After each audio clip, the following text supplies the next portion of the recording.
Atheism isn't a belief that there is no God, it's the lack of a belief in a God. The default position would be to not believe in these. It is simply the default position of non-belief. We can't believe things out of faith. We need evidence. No. Because I'm not claiming absolute certainty. Scientific reason to believe in any sort of supernatural creation. There's no evidence That there is insufficient evidence to justify belief.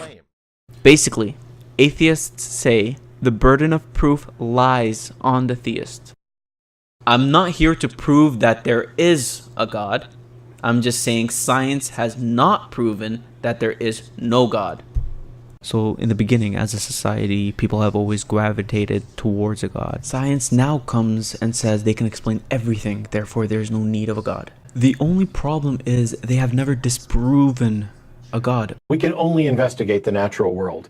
And until we can demonstrate that the supernatural is real, and that it can affect reality, and that we have a way to detect when it's affecting reality, we can't make any pronouncements about it. It's simply an unfalsifiable, untestable proposition that anything supernatural exists. So they use man-made scientific instruments, like the result of the universe, to explain the cause of the universe, basically saying the universe is self-evident. It's self-evident, though. I mean, these things exist within the universe, and there is no God, so they must have arisen through natural processes. But when creationists say intelligent beings is proof of intelligent design, atheists say it isn't scientific enough.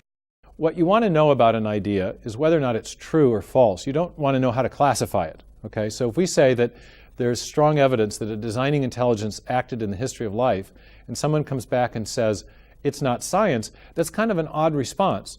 What they ought to say is, no, that's not true. The evidence points in the other direction. Just because you don't believe in a God doesn't mean that the universe is created without a God. Ignorance of a God does not mean that God doesn't exist. Does that mean we don't? There's no God. How can you know for sure? No. Because I'm not claiming absolute certainty. Absolute certainty.